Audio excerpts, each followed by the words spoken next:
नमस्कार, स्वदेश आहार में आपका स्वागत है। मैं हूं निकुंज डालमिया और आज हम बात करेंगे आईपीओ मार्केट की। 2021 आईपीओ मार्केट के लिए भारत के इतिहास में सबसे बड़ा साल रहा है। 60 से ज़्यादा कंपनियां इस साल लिस्ट हुई हैं। 1 लाख करोड़ से ज़्यादा की भी पूंजी उठाई गई है।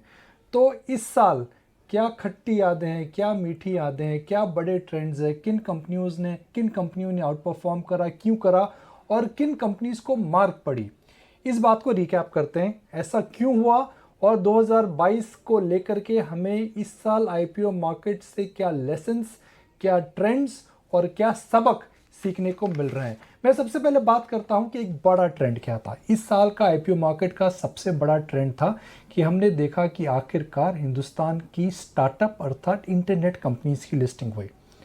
मगर जोमैटो की सक्सेसफुल लिस्टिंग के बाद पेटीएम को मार पड़ी। मगर आपने देखा कि नाइका को डे 1 में ज़बरदस्त उछाल मिला था। पॉलिसी बाजार हालांकि धमाकेदार डेब्यू था, मगर आज वह इशू प्राइस के नीचे लुढ़क चुका है। इसके अलावा हमने देखा कि पारस डिफेंस एक छोटा आईपीओ, मगर वह आईपीओ की लिस्टिंग के बाद उसके अंदर ज़बरदस्त उछाल आया और आईपीओ प्राइस से करीब वो 300% ज़्यादा बढ़ा है। दूसरी तरफ सूर्योदय स्मॉल फाइनेंस बैंक को मार पड़ी और वो आईपीओ प्राइस से करीब 50% नीचे जाकर के बंद हुआ है। कुल मिलाकर के इस साल नए बिजनेसेस, अच्छे बिजनेसेस और काफ़ी डाइवर्सिफाइड बिजनेसेस आए थे। मगर आईपीओ मार्केट के अंदर एक समय लग रहा था कि काफ़ी यूफोरिया हो चुका है। हमने बड़े बड़े नंबर्स देखे, इश्यूज 15 टाइम, 50 टाइम, 200 टाइम तक भी सब्सक्राइब हुए हैं। रिटेल पार्टिसिपेशन में दिवाली के आसपास तो एक तरह की भगदड़ मची हुई थी कि जिस भी शेयर में आपको इशू में पैसा मिलेगा आप इक्विटी ट्रेड कर सकते हैं। मगर पिछले कुछ दिनों में हमने देखा है कि आईपीओ मार्केट के अंदर मार्केट अब प्राइसिंग समझ रहा है। पेटीएम को पब्लिक मार्केट में एक डिफरेंट वैल्यूएशन मिला है। स्टार हेल्थ, हालांकि राकेश झुनझुनवाला उसके प्रमोटर हैं, उसको धमाकेदार लिस्टिंग नहीं मिली है। तो आईपीओ मार्केट आपको यह बता रहा है कि अगर आप प्राइवेट मार्केट की वैल्यूएशन पब्लिक मार्केट में लाएंगे तो शायद वो अच्छी रणनीति नहीं है। एक बात और तय है कि इस साल एचएनआई इंटरेस्ट और रिटेल इंटरेस्ट आईपीओ मार्केट में काफ़ी ज़्यादा है। हालांकि आईपीओ मार्केट में खतरे की घंटी जरूर बजी थी जब हमने देखा था इतने धमाकेदार आईपीओस को इतने सब्सक्रिप्शन लेवल मिल रहे हैं। मगर अगर आप देखें तो इस साल करीब 25% से ज़्यादा भी आईपीओ इस समय अपनी प्राइस से नीचे ट्रेड कर रहे हैं। तो मार्केट आपको बता रहा है जहाँ पर बिजनेस अच्छा है, अट्रैक्टिवली प्राइस्ड है, वो ऊपर जाएगा। जहाँ पर बिजनेस अच्छा नहीं है और या फिर आईपीओ प्राइसिंग अच्छी नहीं है, वह शेयर नीचे जाएगा। दुख की बात यह कि पेटीएम जैसा बड़ा इशू, जो भारत का सबसे बड़ा इशू है, वह सक्सेसफुल नहीं रहा। मगर नाइका की प्राइसिंग जो आपको जैसा मैं को बता रहा था अच्छी थी, वह ऊपर गया है। तो 2021 से हमें यह सीखने को मिला कि इस समय नई कंपनीज, नए एंटरप्रेन्योर्स, नए निवेशक काफ़ी ज़्यादा उत्साहित हैं और मुझे लगता है कि 2022 में भी इस प्रकार का चक्र चलता ही रहेगा। बिल्कुल निकुंज, यहाँ पर आईपीओ की बात चली ही है तो आपको बता दें कि सेबी ने आईपीओ से जुड़े कई सुधारों को आज मंजूरी भी दे दी है। अब आईपीओ के प्राइस बैंड में 5% का अंतर रखना जरूरी होगा। साथ ही बड़े निवेशकों के लिए ओएफएस के जरिए एग्जिट पर सख्त नियम होंगे। सेबी ने प्रेस कॉन्फ्रेंस में इन रिफॉर्म्स की जानकारी दी है। Shareholders individually or with persons acting in concert holding more than 20% of pre-issue shareholding of the issuer shall not exceed 50% of their pre-issue shareholding. However, if the combined shareholding of such shareholders is less than 20% of pre-issue shareholding of the issuer, the shares offered shall not exceed 10% of pre-issue shareholding of the issuer.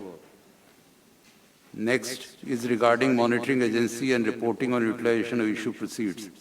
SEBI registered credit rating agencies shall henceforth be permitted to act as monitoring agency instead of scheduled commercial banks and public financial institutions. Next on price band. For all book-built issues opening or after notification of the amendment, a minimum price band of 105% of the floor price shall be applicable. That means the band has to be minimum 5%. lock-in for anchor investors for all issues opening on or after 1st April 2022. Existing lock-in of 30 days shall continue for 50% of the portion allocated to anchor investor, and for the remaining portion, lock-in shall be for 90 days from the date of allotment. Market regulator SEBI ने IPO सुधारों में किन किन चीजों पर focus किया है, तमाम डिटेल्स दे रहे हैं हमारे सहयोगी अंकुर मिश्रा। जी हाँ, सेबी की बोर्ड मीटिंग में कुछ महत्वपूर्ण फैसले हुए हैं और इनमें जो सबसे ज़्यादा फोकस रहा वो आईपीओ के सुधारों पर रहा। जो प्राइमरी मार्केट एडवाइजरी कमेटी थी सेबी, उसके जो रिकमेंडेशंस थे उसी के आधार पर सेबी ने कुछ फैसले लिए हैं। इनमें से सबसे जो ज़रूरी फैसला था वो था आईपीओ के प्राइस बैंड में कम से कम 5% अंतर रखना। आपने देखा होगा पिछले कुछ दिनों में ऐसे भी इश्यूज आए थे जिसमें सिर्फ 1,000 रुपये के प्राइस पे 2 या 3 रुपये का डिफरेंस रहता था। तो अब चूँकि बुक बिल्डिंग ठीक से हो पाए, रिटेल इन्वेस्टर्स को मौका मिले और बुक बिल्डिंग प्रोसेस प्रॉपर्ली हो पाए, इसलिए 5% के अंतर को मंजूरी दी है सेबी ने। इसके साथ ही साथ एंकर इन्वेस्टर्स 50% हिस्सा 30 दिनों में बेच सकेंगे, जो कि एग्जिस्टिंग रूल ये था कि 100% कर देते थे। अब जो 50% हिस्सा है वो 90 दिन में बेच पाएंगे। किया इसलिए गया है क्योंकि वोलेटिलिटी जो रहती है मार्केट में, खासकर आईपीओस के बाद, उसको रोकने के लिए कदम उठाए गए हैं। ये जो नियम है वो 1 अप्रैल 2022 से लागू होंगे। इसके अलावा एक ज़रूरी फैसला लिया है, क्रेडिट रेटिंग एजेंसीज अब मॉनिटरिंग, डेटा मॉनिटरिंग कर सकती हैं, जो कि पहले बैंकों को करना पड़ता था। तो अब ज़्यादा मॉनिटरिंग के लिए ऐसा फैसला लिया गया है। इसके अलावा एलआईसी के आईपीओ पर के सवाल पर जवाब देते हुए सेबी चेयरमैन ने कहा है कि अभी तक उनके पास कोई भी एप्लीकेशन नहीं आई है। बात करते हैं शेयर बाजार में आज हुए कारोबार की। हफ्ते के दूसरे दिन भी बाजार में शानदार तेजी हमने देखी है। निफ्टी 147 अंक और सेंसेक्स 477 अंकों की तेजी के साथ बंद हुआ है। आईटी, ऑटो और रियल्टी शेयरों में आज हमने सबसे ज़्यादा खरीदारी देखी है। सभी सेक्टोरल इंडाइसेस हरे निशान में ही दिखाई दी और मार्केट में दिन भर कहाँ कहाँ एक्शन रहा है, पूरा बाजार का राउंड अप दे रही है हमारी सहयोगी पूजा त्रिपाठी। जी, आज सुबह से ही बाजार में काफ़ी अच्छी तेज़ी थी। ओमिक्रॉन की चिंता कहीं ना कहीं कम हुई और उसके चलते हमने आज देखा कि ग्लोबल मार्केट्स में भी उसका असर दिखा, अच्छी तेज़ी थी और उसी का इम्पैक्ट आया आज भारतीय बाजारों में। और लगातार दूसरे दिन हमने देखा कि अच्छी क्लोजिंग आज बाजार ने दी। निफ्टी ने करीब 150 अंकों की क्लोजिंग दी और सेंसेक्स ने करीब 470 अंकों से ज़्यादा की तेज़ी के साथ आज बंद हुए। और इसके अलावा कुछ जो बड़े इवेंट आईटी और ऑटो और रियल्टी शेयरों में भी आज सबसे ज़्यादा खरीदारी देखी गई। कुछ इवेंट्स जो फोकस में था वो तो सुप्रिया लाइफ साइंसेस, काफ़ी शानदार लिस्टिंग हुई थी और करीब 54% प्रीमियम पर स्टॉक लिस्ट हुआ। इसके अलावा सभी सेक्टरल इंडेक्स हरे निशान में थे और काफ़ी सारे ऐसे सेक्टर थे जहाँ से कि अच्छा कंट्रीब्यूशन आया। कल की गिरावट के बाद हमने देखा कि आरबीएल बैंक में भी अच्छी रिकवरी थी, 3% की क्लोजिंग आरबीएल बैंक ने दी। होटल शेयरों में करीब 3 से 4% की तेजी थी और पोल्ट्री शेयरों में भी आज एक्शन था। यूएई ने भारतीय पोल्ट्री उत्पादों से इंपोर्ट बैन जो था वो हटा दिया है। उसके बाद हमने देखा कि इन शेयरों में भी आज अच्छी तेजी देखी गई। निफ्टी में चढ़ने वाले शेयर्स थे आज सन फार्मा, एशियन पेंट्स, एमएनएम, अल्ट्राटेक, यहाँ पर तेजी थी। कुछ स्टॉक्स जो आज खबरों के दम पर चल रहे थे वो थे बीएसई, बोनस इशू की बात आ रही है और इसके चलते आज बीएसई में अच्छा एक्शन था। अजंता फार्मा में अच्छी मजबूती थी बायबैक के अनाउंसमेंट के बाद। वेंकीज और एसकेएम एग, यहाँ पर यूएई के बैन हटाने के बाद हमने देखा कि इन दोनों शेयरों में भी आज अच्छा मोमेंटम था। केमिकल स्टॉक्स में भी आज तेजी देखी गई। टाटा केमिकल्स, दीपक नाइट्राइट, बासफ इंडिया, हिमाद्री केमिकल्स, यहाँ पर अच्छी मजबूती थी। मिड कैप में कुछ और चढ़ने वाले शेयरों पर नजर डालें तो आज ऑयल इंडिया मजबूत था। कुछ चुनिंदा ऑयल एंड गैस स्टॉक्स में भी आज अच्छी तेजी थी, इसमें ऑयल इंडिया टॉप गेनर था। और इसके अलावा पीआई इंडस्ट्रीज, अपोलो टायर और एम्फेसिस, यहाँ पर भी अच्छी मजबूती आज के सेशन में देखने को मिली। तो ये था बाजार का पूरा राउंड अप, लेकिन हम आगे बढ़ेंगे। 2021 केमिकल इंडस्ट्री के लिए शानदार रहा। सरकार की पीएलआई स्कीम से केमिकल इंडस्ट्री को काफ़ी फायदा पहुंचा है। स्पेशलिटी केमिकल और केमिकल इंडस्ट्री में आगे कैसी ग्रोथ होगी, इस पर बालाजी माइंस के MD doctor D Ram Reddy से बातचीत हुई है और आइए इस बातचीत के अंश आपको सुनाते हैं। स्पेशलिटी केमिकल और केमिकल दोनों में भी ग्रोथ अच्छा है all which are depends upon the API industry and pharmaceutical industry, साथ साथ एग्रोकेमिकल इंडस्ट्री भी है। इसका कारण ये है स्पेसिफिकली एपी एंड फार्मा के लिए पिछले महीने में जैसा नवंबर में गवर्नमेंट ऑफ इंडिया ने एक PLI स्कीम करके पहले डिक्लेयर किया था आत्मनिर्भर भारत का अंतर्गत। उसमें ऑलमोस्ट अबाउट 50-55 इंडस्ट्रीज के लिए वो लोगों ने अप्रूवल दिया PLI स्कीम के अंतर्गत, group A, group B, group C करके। ये 55 इंडस्ट्रीज में अगर आप एक 50% भी इंडस्ट्रीज रियलिस्टिक में अगर चालू करते हैं, इसका इनडायरेक्टली एंटायर कंट्री का केमिकल स्पेशलिटी केमिकल इंडस्ट्रीज के ऊपर फायदेमंद हो जाएगा।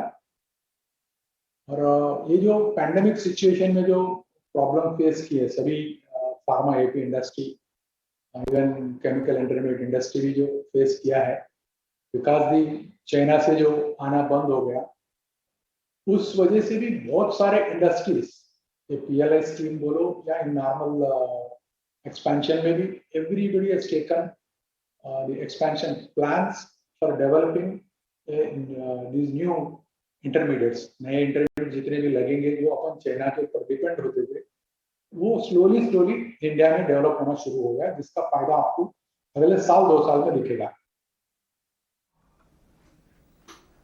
और अब बात आउटलुक 2022 की।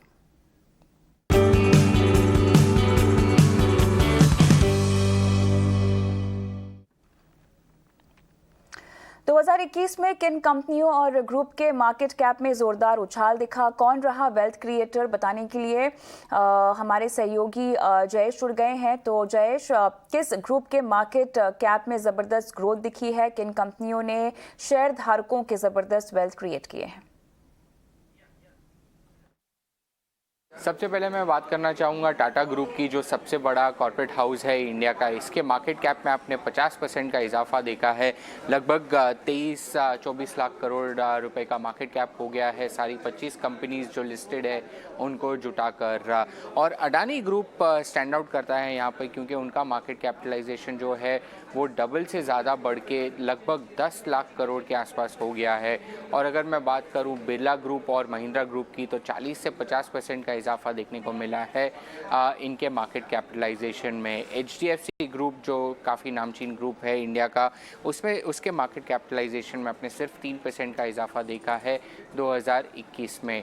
बट इंडिविजुअल ग्रुप्स की अगर बात करें तो कौन से स्टॉक्स स्टैंड आउट करते हैं, आइए वो भी देखते हैं। सबसे पहले मैं बात करूंगा बिरला ग्रुप की, जिसमें आप देखेंगे कि कौन से स्टॉक में सबसे ज़्यादा वेल्थ क्रिएट हुआ और कौन सा सबसे बेस्ट परफॉर्मिंग स्टॉक था। अल्ट्राटेक ने सबसे ज़्यादा वेल्थ क्रिएट किया, लगभग 55,000 करोड़ का मार्केट कैपिटलाइजेशन ऐड हुआ। और हिंडाल्को स्टॉक परफॉर्मेंस में 88% का रिटर्न देके सबसे आगे निकले। दूसरा जो ग्रुप है हमारा महिंद्रा ग्रुप, उसमें अगर आप बात करें तो कौन सा स्टॉक है जिसमें सबसे ज़्यादा वेल्थ क्रिएट हुआ है और टॉप परफॉर्मर दोनों ही एक स्टॉक है टेक महिंद्रा, जिसने लगभग 80,000 करोड़ ऐड किया है अपने मार्केट कैप में। और फिर से आप देखेंगे कि 80 से 90% का हमको इजाफा देखने को मिला है शेयर प्राइस में। आप अगर टाटा ग्रुप की बात करें तो TCS ऐसा शेयर है जिसमें लगभग 3 लाख करोड़ का मार्केट कैपिटलाइजेशन ऐड हुआ है। और टाटा टेली इनके ग्रुप में ऐसा एक स्टॉक है जिसका इजाफा आप देखेंगे तो मोर देन 20 टाइम्स ये स्टॉक बढ़ चुका है 2021 में। इसके बाद आप देखेंगे कि HDFC ग्रुप में HDFC AMC स्टैंड आउट करता है, जो वेल्थ क्रिएटर और टॉप परफॉर्मर स्टॉक का दोनों ही रहा है। और अडानी ग्रुप में भी सेम सिचुएशन है। अडानी टोटल गैस जो है जिसमें 1.5 लाख करोड़ का मार्केट कैप ऐड हुआ है और स्टॉक भी मल्टी बैगर रहा है। नियरली 5 टाइम रिटर्न दिया है शेयर होल्डर्स को इस साल के शुरुआत से। शुक्रिया जयेश। साल 2021 में इलेक्ट्रिक व्हीकल की काफ़ी गूंज रही। साल 2022 इलेक्ट्रिक व्हीकल को लेकर एक निर्णायक साल हो सकता है। ऑटो के क्षेत्र में आने वाले नए साल में क्या कुछ देखने को मिल सकता है, बता रहे हैं उत्कर्ष चतुर्वेदी। अगर साल 2021 की बात करेंगे तो ऑटो इंडस्ट्री में दिक्कतें भी आई, चैलेंजेस भी हैं, लेकिन कई सारे इनोवेशन भी हैं यहाँ पर। मेन क्या थीम रही, एक बार हम आपको बता देते हैं। सबसे पहले तो कोविड जो डिसरप्शन रहे, यानी कि जो लॉकडाउन रहे, उसके बाद सेमीकंडक्टर क्राइसिस, ये ग्लोबल क्राइसिस था। रूरल डिमांड, यानी कि जो छोटे शहर हैं, जो गाँव हैं, वहाँ की डिमांड, इलेक्ट्रिक व्हीकल और ऑल्टरनेट फ्यूल का मतलब हाइड्रोजन, उसके बाद फ्लेक्स फ्यूल। अब सबसे पहले हम आपको दिखा देते हैं कि साल भर की सेल्स कैसी रही, साल भर की बिक्री कैसी रही। और अगर आप जनवरी फरवरी की बात करेंगे तो सब मौजा ही मौजा था, 11.4%, 14% ऊपर, 17% ऊपर। अच्छा, मार्च और अप्रैल के डेटा को आप बहुत ज़्यादा ध्यान से इसलिए नहीं देख सकते क्योंकि पिछले साल में, यानी कि मार्च और अप्रैल 2020 में लॉकडाउन आ गया था। लेकिन आप मंथ और मंथ भी देखेंगे तो डेटा अच्छा ही था। जब इसके आगे बढ़ते हैं तो आपको मंथ एंड मंथ डेटा देखना पड़ेगा, जैसे कि हमने कहा कि जो पिछला साल था वो अलग था। लेकिन जब आप बात करते हैं सितंबर से लेकर नवंबर तक की, यहाँ पे दिक्कत आना शुरू हुई। और ये डेटा आपको बता रहा है 41% डाउन, 27% डाउन, 18% डाउन। क्यों? क्योंकि दुनिया भर में सेमीकंडक्टर्स की किल्लत थी और कहीं सेमीकंडक्टर मिलके दे ही नहीं रहे थे, इसलिए ना तो सप्लाई थी और इसी वजह डिमांड थी। टू व्हीलर की अगर आप बात करेंगे, कहानी एकदम अलग है। टू व्हीलर की कहानी मैं यहाँ दिखाता हूँ आपको। जनवरी फरवरी मार्च एकदम फोर व्हीलर की तरह सब चंगा चल रहा है, 6%, 10%, 72%, क्योंकि मार्च आप बाय एंड वाई गलत कंपैरिजन कर रहे हैं, मार्च में कुछ हुआ ही नहीं था। मई जून में भी चीज़ें ठीक थी। ये जुलाई से आप देखिए जो ड्रॉप होना शुरू हुआ, जो जुलाई से ड्रॉप होना शुरू हुआ है वो फोर व्हीलर्स में तो आपका ड्रॉप है क्योंकि सप्लाई का, यहाँ डिमांड का इशू था। और ये जब आप आगे ले जाएंगे सितंबर में तो ये और ख़राब होता जाएगा, क्योंकि जो रूरल डिमांड थी, जो गांव थे, वो कोविड की मार के बाद बाहर नहीं निकल पाए थे और इसीलिए टू व्हीलर्स में ये हालतें थी। लेकिन अगर हम पेट्रोल डीजल की गाड़ियों की बात ना करके इलेक्ट्रिक व्हीकल की बात करें, वहाँ पर हुई है असली क्रांति। क्योंकि आज से 2-3 साल पहले तक हम बात करते थे कि गाड़ियाँ आएंगी, अब आ चुकी हैं या बिल्कुल प्लान्स हैं कंपनी के। शुरुआत करते हैं टाटा मोटर्स से, 2 गाड़ियाँ अभी तक हैं और 10 इलेक्ट्रिक व्हीकल आने वाले 2025 तक। 27 में तक 16 इलेक्ट्रिक व्हीकल M&M के आने, अभी एक ई-वेरिटो है। हुंडई की अगर आप बात कर लें, इस समय कोना है लेकिन CBU है, पूरी की पूरी गाड़ी बन के आती है। अब 6 और गाड़ियाँ हिंदुस्तान में बनेंगी और किया, जो कि हुंडई का पेरेंट ब्रांड है, अगर आप देखें तो 7 गाड़ियाँ उनकी तरफ से आ रही हैं। अभी कोई गाड़ी है नहीं, लेकिन अगर आप इसमें देखेंगे तो सबसे ज़रूरी बात जो आपको निकल के आएगी वो ये निकल के आएगी कि इलेक्ट्रिक व्हीकल का अब ज़माना है और आगे आने वाले समय में आपको electric vehicle, flex fuel, hydrogen fuel की गाड़ियाँ भी काफ़ी दिखेंगी। चलिए, तो ऑटो सेक्टर में ये रहेंगे नए ट्रेंड्स। लेकिन कुछ साल पहले क्रिप्टो करेंसी से भले ही लोग अनजान हो, लेकिन अब ये सबकी जुबान पर चढ़ा हुआ है। 2021 वो साल रहा जब क्रिप्टो करेंसी सही मायने में मेन स्ट्रीम में शामिल हुई। फिर चाहे जेन ज़ी को लुभाने वाले कमर्शियल्स हो या संसद, हर जगह क्रिप्टो की चर्चा हुई। आज हर कोई क्रिप्टो के बारे में बात कर रहा है। बेशक इसके रेगुलेशन को लेकर सवाल अभी भी बना हुआ है, लेकिन इसमें कोई शक नहीं है कि क्रिप्टो करेंसी का क्रेज बना रहेगा। बिटकॉइन लिया क्या? बिटकॉइन लेने का तो कॉइन्स भी। जब बड़े सितारे क्रिप्टो एसेट में निवेश को एंडोर्स करने लगे हों तो समझ लीजिए कि ये अब हमारी लाइफ का करीब हिस्सा बन ही चुका है। बिटकॉइन लिया क्या? IPL के दौरान कुछ सबसे महंगे कमर्शियल स्लॉट क्रिप्टो एक्सचेंजेस ने बुक किए। इनमें इन्वेस्टर्स से क्रिप्टो पार्टी में शामिल होने की गुजारिश की गई। इन कमर्शियल्स का असर भी साफ तौर पर दिखा। 2021 में ही क्रिप्टो करेंसी का कुल मार्केट वैल्यू $1.5 ट्रिलियन से बढ़कर 17 दिसंबर तक तकरीबन $2.3 ट्रिलियन तक पहुंच गया। 2021 में क्रिप्टो मार्केट 3 गुना बढ़ा है और एक वक्त ऐसा आया जब इसने $3 ट्रिलियन के स्तर को भी छू लिया था। Crypto research and intelligence business के मुताबिक सिर्फ भारत में ही 1.5 करोड़ से ज्यादा लोगों ने क्रिप्टो एसेट में $10 बिलियन से ज्यादा पैसा लगाया है। Really, the inflection point happened in January, where a lot of companies like Tesla, PayPal started adopting crypto, increasing the craze in the West, and then showcasing that growth in India as well. So January is where we actually saw a lot of users coming into the platform and getting into crypto. न सिर्फ bitcoin और Ethereum जैसी popular crypto currencies, बल्कि Dogecoin और Solana जैसे meme coins ने भी value में कई गुना इजाफा किया है। क्रिप्टो को लेकर लोगों की राय काफी बटी हुई है, लेकिन क्रिप्टो को शक की नजर से देखने वाले मानते हैं कि लोगों को अनजाने में किसी ऐसी चीज में इन्वेस्ट करने के लिए ललचाया जा रहा है जिसकी आने वाले वक्त में कोई वैल्यू नहीं होगी। इस बीच क्रिप्टो करेंसी का कानूनी तौर पर क्या किया जाए, इस पर भी माथापच्ची चल रही है। I think 2022 is going to extend on all the work that was done in 2021, and regulation sits right at the top. I believe India will go deeper into the whole regulatory environment around crypto, and this is going to be true globally. The CBDC talk, which is central bank digital currency, I think we'll see some more movement on that. A lot more countries are going to get into CBDCs, and it's going to be a race in 2022 on which countries launch it faster than the others.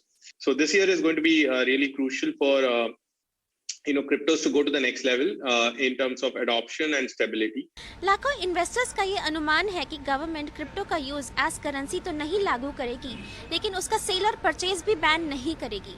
Crypto का use as asset class जारी रहेगा और इसी तरीके से development रहेगा blockchain technology का भी। अब देखना ये है कि गवर्नमेंट इस एसेट क्लास को किस तरह से रेगुलेट करती है। ET स्वदेश से कृतिका अरोरा। साल 2022 में किन शहरों और सेक्टर्स पर फोकस करना चाहिए, देखिए क्या कहते हैं एक्सपर्ट्स। हमारा ये कहना है कि 22 में ये जो मार्केट है वो स्टॉक पिकर मार्केट रहेगा। इट विल, जैसे कि आपने बोला, स्किल की जरूरत होगी उसमें, स्टॉक पिकिंग में, और पिछले 26 साल से हम तो यही करते आए हैं हीलियोस में, तो इसलिए हमें तो लगता है कि हमारे लिए तो अच्छा ही है। पर जो नए इन्वेस्टर्स हैं, जो इतने तजुर्बे वाले नहीं है, उनको थोड़ा सतर्क रहना चाहिए, थोड़ा संभल के रहना चाहिए कि इतना अच्छा रिटर्न तो मिलेगा नहीं यहाँ पे। हमें लग रहा है कि पहला हाफ रेंज बाउंड रहेगा, और रेंज बाउंड मार्केट में तो आपको खैर आपके स्किल ही काम आएंगे। अगले उसके बाद के मार्केट में तो देखते हैं कैसे ये पेंडेमिक चलता है, होपफुली फेड आउट हो जाएगा तो मार्केट भी थोड़ा वापस तेजी में आ जाएगा। 2022 में स्किल की जरूरत ज्यादा पड़ेगी, लेकिन देखिए लक तो सब जगह चाहिए। तो हम 2020 में भी काफी लकी रहे as a market and as a country, और 2021 में भी एज अ मार्केट काफी लकी रहे, तो लक का रोल तो हमेशा रहेगा ही। जो वैल्यूएशन, जो कंफर्ट थी 2020 और 2021 में, वो कंफर्ट थोड़ी कम हुई है। मुझे ये लग रहा है कि जो 2022 में जो इन्वेस्टर्स थे, जिन्होंने ग्लोबल व्यू लेके रखा था और ज्यादा इन्वेस्टमेंट ग्लोबल मार्केट्स में करी थी, और परफॉर्मेंस भी यूएस मार्केट ने बहुत अच्छी दी है। इंडिया ने भी अच्छा किया, लेकिन यूएस मार्केट ने बहुत ही अच्छा परफॉर्मेंस दिया है। उससे मुझे लग रहा है अटेंशन इंडिया पे ज्यादा आएगा, और डोमेस्टिक इन्वेस्टर्स जिस तरह से कॉन्फिडेंस बनाए रखे हैं बाजार में, तो मुझे लगता है इंडिया के लिए जो बैकड्रॉप है अच्छा बन रहा है। It looks like a pretty decent year ahead if you look even in terms of the headline numbers as we sit today. I mean, given the news on virus and this and that, one never knows. Big risk is not there as far as the headline numbers for the markets are concerned. There are risks elsewhere, which is more to do with the macroeconomic front. I mean, I see risks on currency, inflation. Those risks are there for India. और अब वक्त है स्वाद की बात स्वदेश के साथ का। गुरुग्राम के DLF साइबर हब से हमारी सहयोगी नयनतारा राय स्वाद की बात कर रही हैं इजी डाइनर के को-फाउंडर कपिल चोपड़ा से। फूड सर्विस डाइनिंग के बदलते ट्रेंड पर देखिए खास रिपोर्ट।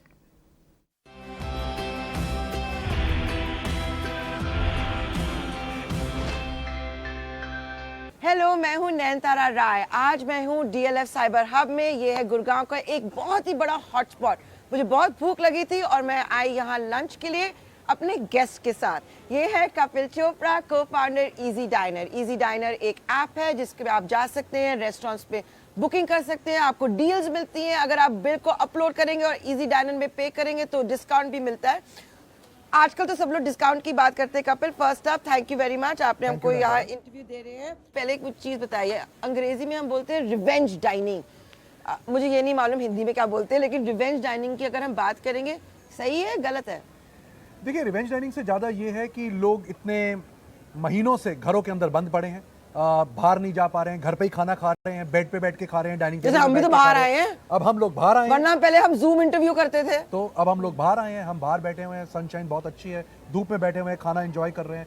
तो एक 25% की बढ़ोतरी देखने को मिल रही है दिसंबर 2019 से दिसंबर 2021। लेकिन जब आप ये 25% की बात कर रहे हैं कपिल, ये वो है क्योंकि आपका ऐप ज्यादा धंधा कर रहा है कि डिजिटाइजेशन बढ़ चुका है? देखिए, मैं कहूंगा कि डिजिटाइजेशन बढ़ चुका है, तो ये कहना कि सिर्फ हमारा ही ऐप ज्यादा धंधा कर रहा है, हाँ, हमारा कर रहा काफी होगा। अच्छा कर रहा है, बट 25% ग्रोथ अक्रॉस सेगमेंट है।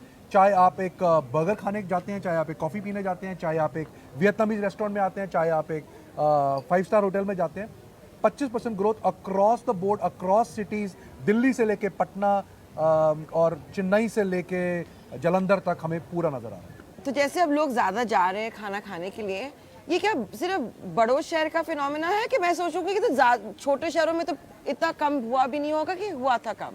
नहीं, देखिए लॉकडाउन नहीं, मैं लॉकडाउन की बात कर रही हूँ। लॉकडाउन के बाद ये जो डाइनिंग का फिनोमेना है कि लोग बाहर जाके खाना खा रहे हैं, ये हर एक शहर में, क्योंकि हर एक शहर में लोग बंद थे। और ये टियर 2 सिटीज़ जो हैं, जो टियर 3 सिटीज़ बोलते हैं हमारे यहाँ, पटना हो गया जो टियर 2 में है, और छोटे शहर विशाखापट्टनम जो काफ़ी बड़ा शहर है एक्चुअली, बट ये सारे शहरों में अक्रॉस द बोर्ड है, कोयम्बतूर में, विशाखापट्टनम में, रांची में, जलंधर में, लुधियाना में, अमृतसर में, हर जगह लोग बाहर जाके खाना खा रहे हैं। और ये ट्रेंड काफ़ी क्लियर है।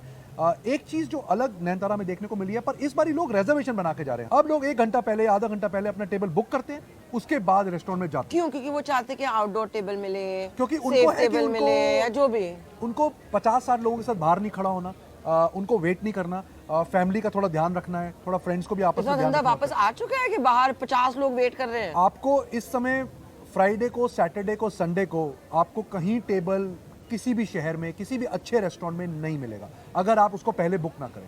तो हमने क्या किया, हमने उसको सिर्फ आसान कर दिया। हम आपको बुकिंग दे रहे हैं, 10 सेकंड में कंफर्मेशन दे रहे हैं, और फिर 14 बैंक्स के क्रेडिट कार्ड्स के साथ आपको 500 रुपए तक हर एक मील पे डिस्काउंट दे रहे हैं, इंस्टेंटली, इमीडिएटली। तो क्या कर रहे हैं हम एक ईटिंग आउट का इकोसिस्टम बना रहे हैं। मतलब आप tiger global, sequoia capital, venture capital के पास नहीं जा रहे हैं, आप बैंक्स को बोल रहे हैं बॉस आप डीप डिस्काउंटिंग कर रहे हो। हम कह रहे हैं कि जी बैंक्स की बैलेंस शीट ज्यादा स्ट्रांग है, तो हम American express, city bank, IndusInd bank और आईसीआईसीआई बैंक के पास जा रहे हैं। और हम कह रहे हैं कि मेरा ये बड़ा मानना है नैनतारा कि कोई भी बिजनेस तभी अच्छा करेगा जब सबका फायदा होगा। तो क्रेडिट कार्ड कस्टमर्स को नए कस्टमर्स मिल रहे हैं जो हाई स्पेंडर्स हैं, जो अच्छा स्पेंड कर रहे हैं, उनको एक अच्छा इंसाइट मिल रहा है, जिनको बाकी फाइनेंशियल प्रोडक्ट्स भी वो बैंक दे सकता है। और रेस्टोरेंट्स को ज़्यादा डिस्काउंट नहीं करना पड़ रहा, उनकी सारी डिस्काउंटिंग बैंक से हो रही है। और इजी डाइनर एक अच्छा प्लेटफॉर्म है जो इनकरेज कर रहा है डाइनर्स को बाहर खाना खाने के लिए। तो बैंक्स, रेस्टोरेंट्स और इजी डाइनर एक इकोसिस्टम बन रहे हैं, एक ट्रायंगल बना रहे हैं खाना खाने के लिए और कस्टमर के लिए आसान कर रहे हैं। 10 सेकंड में ही आपको टेबल मिल रहा है, 10 सेकंड में आपको रेस्टोरेंट डील मिल रही है, 10 सेकंड में आप पेमेंट करके पैसा बचा रहे हैं। तो ये बिल जो आज हमारा 2500 रुपये हो सकता है इस खाने का, उसके अंदर 500 रुपये डिस्काउंट रेस्टोरेंट दे रहा है, 1800 रुपये, और 500 रुपये डिस्काउंट बैंक दे रहा है, तो 1300 रुपये। ये तो बिल 2500 का 1300 कैसे?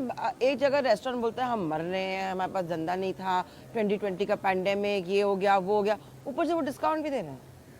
कई जगह रेस्टोरेंट दे रहे हैं, कई जगह रेस्टोरेंट नहीं दे रहे। ये चॉइस हम रेस्टोरेंट के ऊपर छोड़ते हैं। आप सोचिए, कई रेस्टोरेंट लंच पे बिजी होते हैं, कई रेस्टोरेंट डिनर पे बिजी होते हैं, बहुत कम रेस्टोरेंट होते हैं जो कभी भी बिजी नहीं होते। सो ये आपके ऊपर डिपेंड है। एक मार्केटिंग स्ट्रेटेजी, एक एज ए डिजिटल प्लेटफॉर्म हमारा काम है आपकी कहीं किसी भी तरीके से मदद करना, जैसे भी हम कर सकते हैं, और आपको ज्यादा से ज्यादा कस्टमर्स ला के देना। ये शॉर्ट टर्म फिनोमेनन है कि लोगों को वापस आदत दिलाएं कि अब बाहर निकलो, घर से बाहर जाओ खाने के लिए, उसके लिए नहीं। पर अगर मेरे पास वेंचर कैपिटल मनी अगर ये फंड कर रहा होता तो शायद शॉर्ट टर्म होता। हमारा एक लॉन्ग टर्म फिनोमेना है, हमारा एक multi year eating out cycle है। ये बैंक्स जो हैं ये बंद नहीं होने वाले, ये बैंक्स ऑफर्स देना बंद नहीं करने वाले, क्योंकि उनको लग रहा है कि ट्रांजैक्शंस भी तो बढ़ रही है। कोई बाहर जाकर फिर शायद शॉपिंग भी कर ले, क्रेडिट कार्ड को स्वाइप भी कर ले। बिल्कुल है, वही तो रीजन है कि आप बाहर जाते हैं। Eating out is also a social activity. Petrol भी खरीदना पड़े अगर आप एक सोशल एक्टिविटी है, आप फ्यूल डलवा रहे हैं, आप रिटेल शॉपिंग कर रहे हैं, आप कुछ खा रहे हैं, आप कुछ गिफ्ट किसी के लिए ले रहे हैं, आप मूवी देखने जा रहे हैं, एक पूरा सोशल इकोसिस्टम है जो पूरा बंद हो गया था। वो social ecosystem is coming back. और एक और नैनतारा एक इंपॉर्टेंट चीज देखिए, India is one of the youngest countries in the world. अगर लोग बाहर खाना नहीं खाएंगे तो क्या करेंगे? Young people like to eat out, young people like to have a good time. और एक और बड़ी अच्छी चीज है कि ये जनरेशन मेरे ख्याल से एक पहली जनरेशन है जिसने थोड़ी सी वेल्थ देखी अपने पेरेंट्स के पास। So they want to explore instead of just saving they are saying let's spend. So easy diner restaurants and banks are actually all coming together to help you spend better and actually save more. तो हम कह रहे हैं कि अगर आपको ये 2500 रुपए का मील 1300 रुपए में मिल जाता है तो शायद नैनतारा आप इस महीने 2 बार ही आ जाए, 1 बारी की जगह। वो भी यही आइडिया है। तो यही रिवेंज डाइनिंग से आपको लग रहा है कि 25 से 30% की बढ़ोतरी है। तो हाँ, बिल्कुल हमारा इसमें कंट्रीब्यूशन है। पर आई थिंक हमारा देश भी बदल चुका है, आई थिंक इंडिया का यूथ बदल चुका है, आई थिंक इंडिया के लोग बदल चुके हैं। I think instead of saving I think people are realizing कि जिंदगी छोटी है, शॉर्ट है, कभी भी कुछ हो सकता है। Let's come and enjoy, let's have a good time. तो चलो विद दैट कपिल, इतना सारा खाना आ चुका है टेबल में, मैं इतना सारा खाना कैमरे के सामने तो बिल्कुल नहीं खाऊंगी, थोड़ा एम्बैरेसिंग भी लगता है। तो थैंक यू, आपने हमको टाइम दिया एंड लेट्स एंजॉय नाउ, जिस चीज के लिए हम आए हैं खाना खाते हैं और एंजॉय करते हैं। Thank you.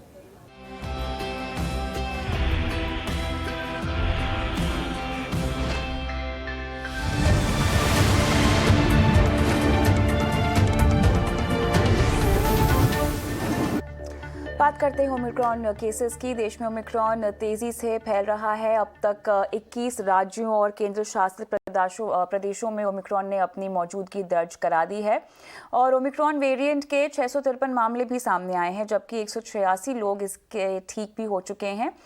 सबसे ज़्यादा 167 केसेस महाराष्ट्र से आए हैं, जबकि दिल्ली 165 ओमिक्रॉन मामलों के साथ दूसरे नंबर पर है। ओमिक्रॉन से सबसे ज़्यादा प्रभावित राज्यों में केरल तीसरे नंबर पर है, तेलंगाना में 55, गुजरात में 49 और राजस्थान से अब तक 46 ओमिक्रॉन केसेस दर्ज किए गए हैं। कई राज्यों में ओमिक्रॉन के बढ़ते मामलों को देखते हुए पाबंदियां लागू कर दी गई हैं। वहीं आज मुंबई में कोरोना विस्फोट हुआ है, जहां पिछले 24 घंटों में 1377 कोरोना के नए मामले सामने आए हैं और 338 मरीज डिस्चार्ज हुए हैं।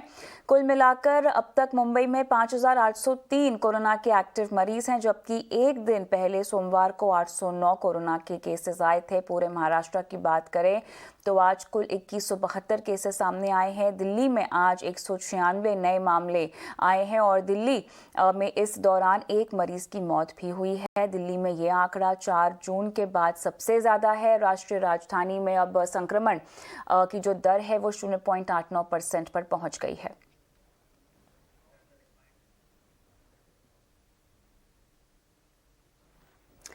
दिल्ली में कोरोना के बढ़ते मामलों को देखते हुए सीएम अरविंद केजरीवाल ने येलो अलर्ट का ऐलान कर दिया है। केजरीवाल ने अपनी प्रेस कॉन्फ्रेंस में कहा है कि पिछले 2 से 3 दिनों से कोविड पॉजिटिव मामलों में बढ़ोतरी देखने को मिल रही है, इसीलिए दिल्ली सरकार ने येलो अलर्ट लगाने का फैसला किया है। कोरोना के केसेस बढ़ने लगे हैं, देश भर में भी बढ़ रहे हैं, दिल्ली में भी काफ़ी तेज़ी के साथ केसेस बढ़ रहे हैं। लेकिन अच्छी बात यह है कि घबराने की बात नहीं है, डरने की बात बिल्कुल भी नहीं है इस बार, क्योंकि केसेस जो बढ़ रहे हैं वो मोस्टली माइल्ड केसेस हैं, एसिम्टोमेटिक केसेस हैं।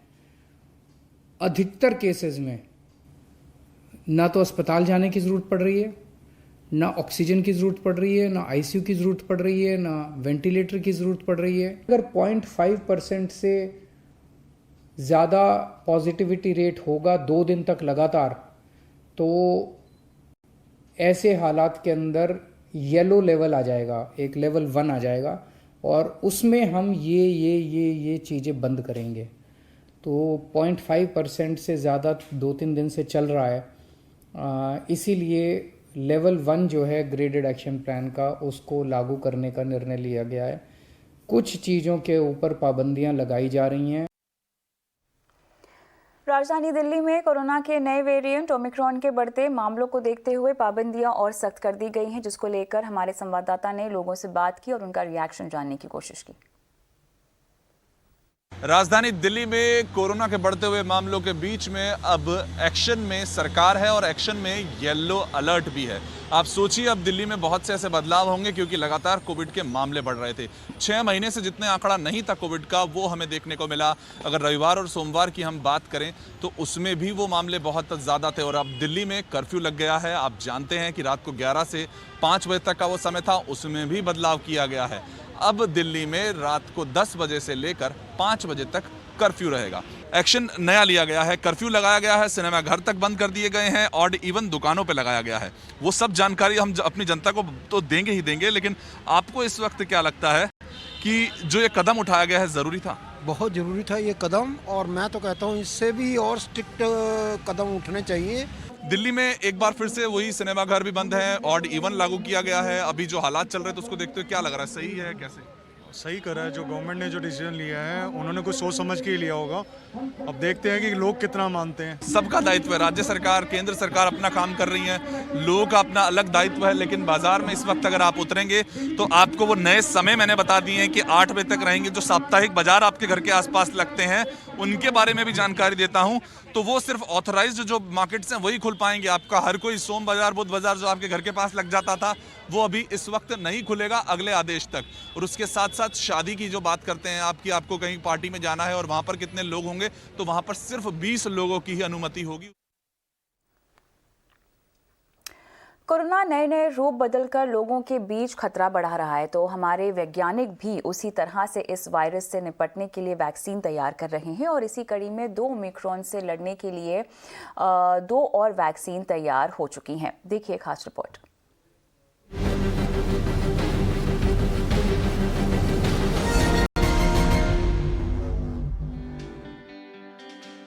देश में ओमिक्रॉन का आंकड़ा बढ़ता जा रहा है और इन सब के बीच वैज्ञानिकों की मेहनत के चलते 2 वैक्सीन कोवोवैक्स और कोब्रोवैक्स के इस्तेमाल की मंजूरी मिल गई है, जिसको 18 साल के ऊपर के लोगों को लगाया जा सकेगा।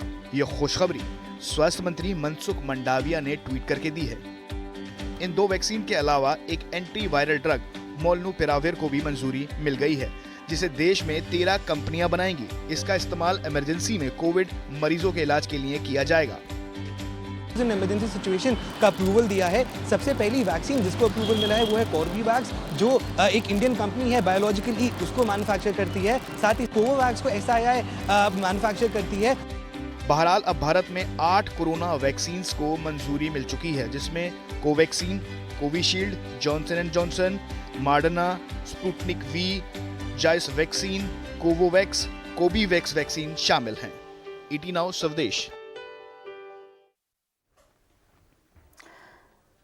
जम्मू कश्मीर से आर्टिकल 370 हटने के 2 साल बाद पहली बार रियल एस्टेट समिट का आयोजन हुआ है, जिसमें जम्मू कश्मीर की रियल एस्टेट नीति घोषित हुई है। 18,300 करोड़ रुपए के 39 MOU साइन हुए हैं। वहीं कई रियल एस्टेट कंपनियों ने इस सम्मेलन में हिस्सा भी लिया है। इस मौके पर केंद्रीय आवास एवं शहरी विकास मंत्री हरदीप सिंह पुरी ने कहा है कि जब कंपनियां यहां पर निवेश करेंगी तो जाहिर तौर पर रोजगार भी यहां के लोगों को ही मिलेंगे।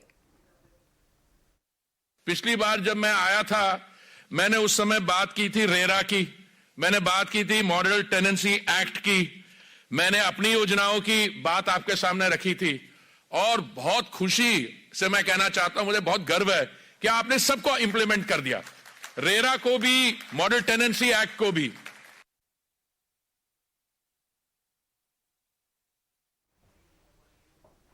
प्रधानमंत्री मोदी ने आज कानपुर को 9 किलोमीटर लंबी मेट्रो लाइन के पहले फेज का उद्घाटन किया है। इस दौरान प्रधानमंत्री ने कानपुर मेट्रो रेल परियोजना को भी देखा और IIT कानपुर से गीतानगर तक मेट्रो की सवारी भी की। कानपुर में 11,000 करोड़ रुपए की लागत से कुल 32 किलोमीटर लंबी मेट्रो रेल डाली जानी है। और PM मोदी ने बिनापन की मल्टी प्रोडक्ट पाइपलाइन परियोजना का भी उद्घाटन किया और IIT कानपुर के दीक्षांत समारोह में भी हिस्सा लिया।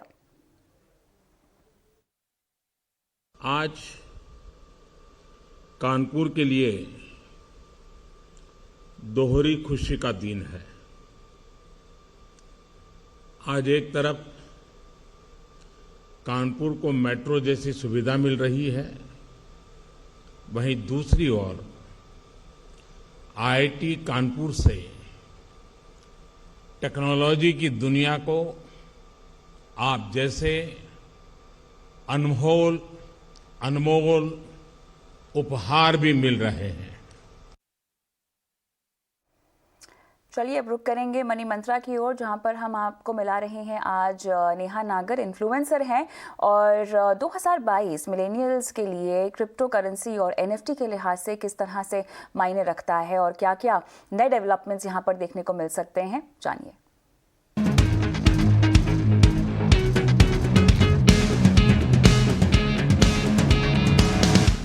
मिलेनियल्स में लगातार निवेश का ट्रेंड बढ़ रहा है और इन्हें इन्फ्लुएंसर्स कैसे देखते हैं, समझते हैं, उनके मुताबिक आने वाले ट्रेंड्स क्या है, इसी पर मनी मंत्रा का फोकस है। और इस कड़ी में आज हमारे साथ हैं taxationhelp.in और साथ ही इन्फ्लुएंसर नेहा नागर। नेहा, गुड इवनिंग, स्वागत है आपका मनी मंत्रा में। क्रिप्टो और NFT इन दोनों पर हम चर्चा करते हैं। अब नेहा, मिलेनियल्स कैसे समझते हैं NFTs को, मुझे ये बताएं। ये नॉन फंजिबल टोकन्स तो हैं ही, लेकिन निवेश के लिहाज से क्या इसको हमें कंसिडर करना चाहिए, क्योंकि ये एक तरह की प्राइसलेस यादगार है और एक सुविनर के तौर पे आप अपने पास रख सकते हैं डिजिटल फॉर्म में। अगर मैं इसको इन्वेस्टमेंट के लिहाज से देखूं तो इसके मायने क्या होंगे?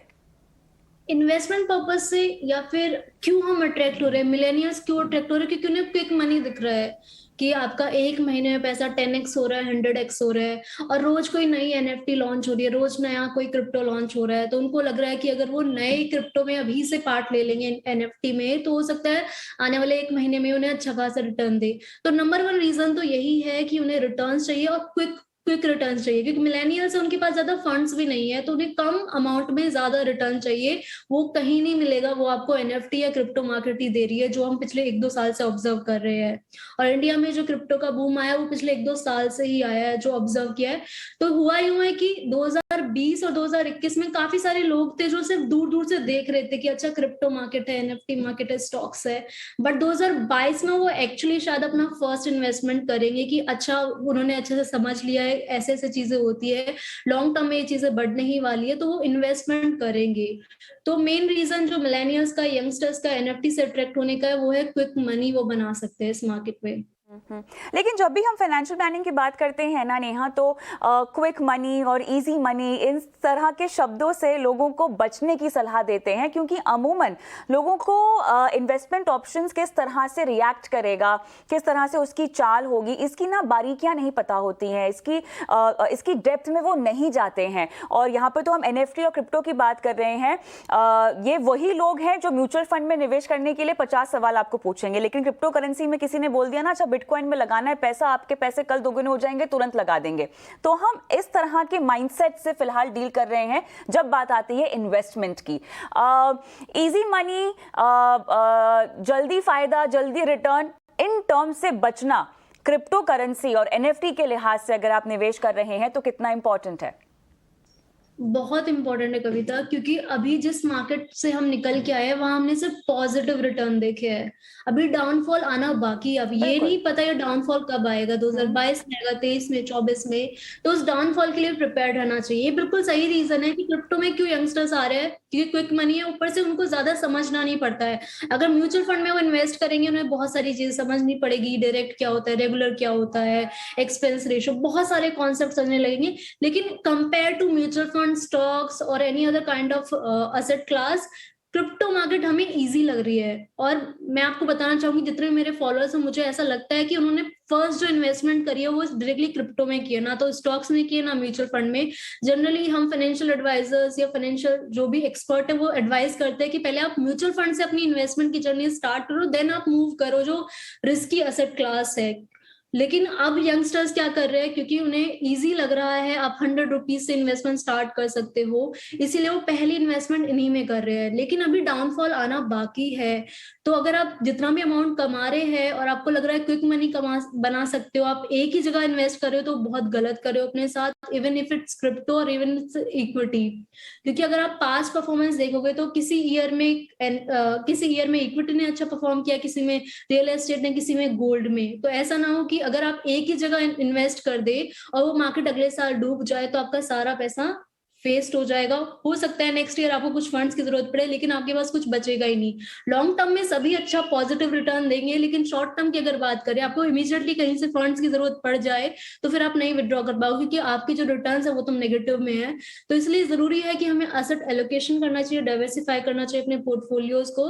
और ये 5-6 जो एसेट क्लास मैंने अभी आपको बताई है, bonds, gold, real estate, equities, mutual fund, crypto, इन सभी में थोड़ा थोड़ा रखना चाहिए और अपनी रिस्क एपेटाइट भी देखनी देखनी चाहिए। क्यों रेकमेंड कर रही हैं? क्योंकि देखिए अभी तक इसको एज एन एसेट क्लास ना एक्नॉलेज नहीं किया गया है, अभी भी इसको लेकर काफी ज्यादा गतिरोध है, हम देख रहे हैं, कोई क्लैरिटी नहीं है अभी भी।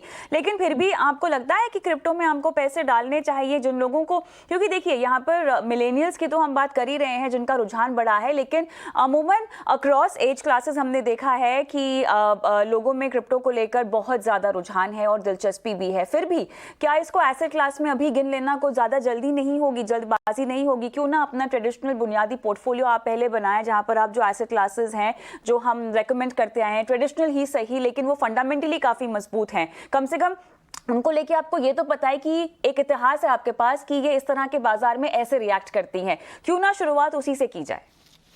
कविता, रिस्क की बात करें तो रिस्क बहुत ही ज्यादा है, लेकिन आप एक बात मैं समझाना चाहूंगी यहाँ पर कि अगर मेरे पास 1000 रुपए है और मैंने 1000 रुपए वो क्रिप्टो में लगाए हैं, तो क्रिप्टो में वो 1000 रुपए मेरे 0 भी हो सकता है, लेकिन 1000 से वो मेरे 1 लाख भी हो सकते हैं, 10 लाख भी हो सकते हैं। अगर मैं वो 1000 रुपए स्टॉक मार्केट में लगाती हूँ तो 1000 से वो 0 हो सकते हैं, लेकिन जो अपसाइड का पोटेंशियल है वो बहुत लिमिटेड है, 10,000 ही होंगे या फिर 1 लाख ही होंगे, लेकिन 10 लाख होने के चांसेस बहुत कम है। लेकिन क्रिप्टो में रिवर्स है कि 10 लाख होने के चांसेस बहुत ज्यादा है, और शायद यही रीजन है कि हम आपको एडवाइस या फिर जो भी फाइनेंशियल एक्सपर्ट है वो कहते हैं कि थोड़ा थोड़ा अमाउंट क्रिप्टो में भी डालो, क्योंकि अपसाइड का पोटेंशियल यहाँ बहुत ज्यादा है। और रही बात इसको एसेट क्लास में काउंट करने की, तो करेंसी में काउंट करने का हमारे पास ऑप्शन नहीं है, हमारी गवर्नमेंट भी बहुत ज्यादा इसके अगेंस्ट है और बहुत सारे इसमें अभी खामियां हैं, बहुत सारे रेगुलेशंस की जरूरत है, तो करेंसी की तरह हम इसे ट्रीट नहीं कर सकते। तो हमारे पास ऑप्शन बचता है एसेट क्लास, क्योंकि ऑलरेडी हम इतना ज्यादा अमाउंट इंडिया में भी ओवरऑल वर्ल्ड में इन्वेस्ट कर चुके हैं और इतना ज्यादा पोटेंशियल है, तो डाइवर्सिफाई करने के लिए एक अच्छा एसेट क्लास हो सकता है हमारे लिए। 2022 में आप किन किन मुद्दों पे वीडियोस बनाने वाली हैं, अब थोड़ा सा उसके बारे में बताइए। 2022 में भी क्रिप्टो की जो नॉलेज है मैं और ज्यादा देना चाहूंगी, एजुकेशन फैलाना चाहूंगी। म्यूचुअल फंड जो आपने बताया, क्योंकि बहुत सारे यंगस्टर्स है जो म्यूचुअल फंड को बिल्कुल इग्नोर कर रहे हैं क्विक मनी की वजह से, डायरेक्टली या तो इक्विटी में इन्वेस्ट कर रहे हैं या फिर क्रिप्टो में इन्वेस्ट कर रहे हैं, तो म्यूचुअल फंड की एजुकेशन भी देना चाहूंगी मैं। और टैक्स का जैसे मैं कंटिन्यू कर रही हूँ स्टार्टिंग से, तो वो भी कंटिन्यू करना चाहती हूँ। तो क्रिप्टो में भी आपका फोकस किस एरिया ऑफ एजुकेशन पर होगा, क्योंकि नई नई तरह की क्रिप्टो करेंसीज भी उभर रही हैं जो हमें जो लॉन्च होते ही चर्चा में रहती हैं, तो कैसे आप फोकस कर रही हैं इन पर? देखिए, क्रिप्टो स्पेस ना बहुत ही एडवेंचरस है, यहाँ हर दिन कोई नई टर्म आ रही है, कभी Web3 आ जाता है, कभी NFT आ जाता है, कभी मेटावर्स आ जाता है, तो इन सब पे एजुकेशन भी इम्पोर्टेंट है, हमें समझना भी जरूरी है कि ये सब होता क्या है। कोई भी अपनी क्रिप्टो लॉन्च कर सकता है, कोई भी अपनी NFT लॉन्च कर सकता है, लेकिन उनका बैकग्राउंड क्या है, उनका यूज केस क्या है, या फिर एमए किसी ने नहीं लॉन्च कर दिया, क्योंकि हाइप बनना बहुत इजी है, आप 1-2 प्रमोशंस कराओगे या फिर आप मीम के थ्रू प्रमोशन करा दो, हाइप बनना बहुत इजी है। एनएफटी का हाइप बन सकता है, क्रिप्टो का हाइप बन सकता है, लेकिन आपको कहाँ इन्वेस्ट करना है ये देखना जरूरी है। रिसर्च करके, रिसर्च कैसे करेंगे कि उसका मार्केट कैप थोड़ा ज्यादा ही होना चाहिए, हालांकि ये श्योरिटी नहीं होती कि मार्केट कैप ज्यादा है तो वो सेफर है, बट स्टिल अगर मार्केट कैप ज्यादा है तो ज्यादा लोग उस पर ट्रस्ट कर रहे हैं, उन्होंने रिसर्च की होगी। दूसरा, हमें ये भी देखना चाहिए कि उसका यूज केस क्या। कई सारे ऐसे प्रोजेक्ट मैंने देखे हैं कविता कि जिनका हाइप बहुत ज्यादा है, लेकिन उनका जो काम चल रहा है पीछे, बोलते हैं कि इस चीज को डिसेंट्रलाइज करेंगे, इस चीज पर हम काम करें, लेकिन काम में कुछ प्रोग्रेस नजर नहीं आ रही है। चलिए, पूरा शो आप देख सकते हैं YouTube पर और प्लेलिस्ट में जाइए, मनी मंत्रा की तमाम शोज आपको वहां मिल जाएंगे। आगे बढ़ेंगे और आज एक ऐसी शख्सियत का जन्मदिन है जिसने अपनी मेहनत और सादगी का लोहा न सिर्फ भारत में बल्कि पूरी दुनिया में मनवाया है। जी हाँ, हम बात कर रहे हैं रतन टाटा की। आज उनका जन्मदिन है, ज़्यादातर लोग उनसे वाकिफ हैं, पर आइए आज एक नज़र उनकी जिंदगी पर डालते हैं। सादगी भी कमाल है उनकी, बिना सवरे चमकना जानती है। ये कहना रतन टाटा साहब के लिए बिल्कुल सही है। आज दुनिया में शायद ही कोई ऐसा शख्स होगा जो रतन टाटा के नाम से वाकिफ ना हो। कामयाबी के शिखर पर पहुंच सादगी से अपनी जिंदगी बसर करने वाले रतन टाटा साहब की आज सालगिरह यानी जन्मदिन है। 28 दिसंबर 1937 में जन्मे रतन टाटा साहब पैदा जरूर विद द गोल्डन स्पून हुए, मगर गुरूर की चमक धमक से दूर रहे। अपनी सादगी को अपने हुनर में तब्दील कर उन्होंने अपनी एक अलग पहचान बनाई और आज शायद दुनिया रतन टाटा साहब को इसी वजह से ज्यादा जानती है। रतन टाटा साहब का नाम उन दिग्गज उद्योगपतियों में शुमार है जिन्होंने टाटा ग्रुप को दुनिया के सबसे विशाल कॉरपोरेट घराना बनाने में अहम भूमिका निभाई है। उनके शख्सियत का सबसे बड़ा आकर्षण उनकी सादगी है। आज उसी दिग्गज शख्सियत का जन्मदिन है जिसने जिंदगी के कड़वे मीठे अनुभवों को अपनी सादगी की मिठास में ऐसा घोला कि आज वो कई लोगों के लिए प्रेरणा बन गए। बात करें रतन टाटा साहब की शुरुआती ज़िंदगी की तो उन्होंने अपनी पढ़ाई अमेरिका के कॉर्नेल यूनिवर्सिटी से की, जहां उन्होंने आर्किटेक्चर की डिग्री ली। अपने इरादों को सादगी की परवाज़ देना रतन टाटा ने उन्हीं दिनों में शुरू कर दिया था। जहाज़ उड़ाने का शौक़ आपको उन्हीं दिनों सवार हुआ। अमेरिका में उन दिनों फीस भरकर विमान उड़ाने की सुविधा देने वाले सेंटर खुल चुके थे। उन्हें अपना ये शौक़ पूरा करने का सुनहरा अवसर मिला। दिक्कत थी तो सिर्फ पैसों की, क्योंकि तब उन्हें इतने पैसे नहीं मिलते थे कि वो अपनी फीस भर सके। विमान उड़ाने की फीस जुटाने के लिए उन्होंने कई नौकरियां की। इसी दौरान उन्होंने कुछ समय के लिए रेस्टोरेंट में झूठे बर्तन भी धोए। परिवार के व्यवसाय से जुड़ने से पहले उन्होंने अमेरिका में 2 साल तक आर्किटेक्चर कंपनी में नौकरी की। साल 1962 में उन्होंने टाटा स्टील के साथ करियर की शुरुआत की। टाटा स्टील में उनकी पहली नौकरी ब्लास्ट फर्नेस टीम में थी।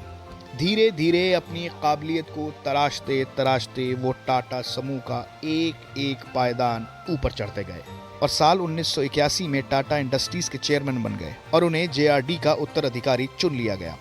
जेआरडी टाटा जब 1991 में रिटायर हुए तो रतन टाटा को पूरे टाटा समूह की जिम्मेदारी मिल गई। वो साल 2012 तक इस पद पर बने रहे। इस दौरान उनकी अगुवाई में टाटा समूह का रेवेन्यू $100 बिलियन के पार पहुंचा। हाल ही में टाटा समूह ने सरकारी विमानन कंपनी एयर इंडिया को अपने नाम किया है। ये इस वजह से खास हो जाती है कि एयर इंडिया की जड़ें टाटा समूह के बगीचे में ही फली फूली हैं। अभी टाटा समूह की कंपनियां 100 से ज्यादा देशों में सुई से लेकर टैंक तक का कारोबार कर रही हैं। समूह की 29 कंपनियां ओपन मार्केट में लिस्टेड हैं, जिनका सम्मिलित एम कैप $242 मिलियन है। ईटी नाउ संदेश।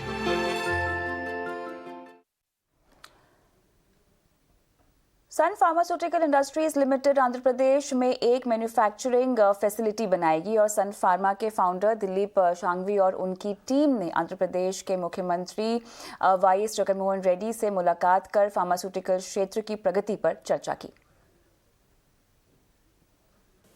I was very happy to interact with the CM and was very impressed with his understanding of the opportunities and the challenges that are there in the state, and his philosophy of looking at overall development, environmentally friendly policies, and using technology to improve the capacity and the income of people in the state.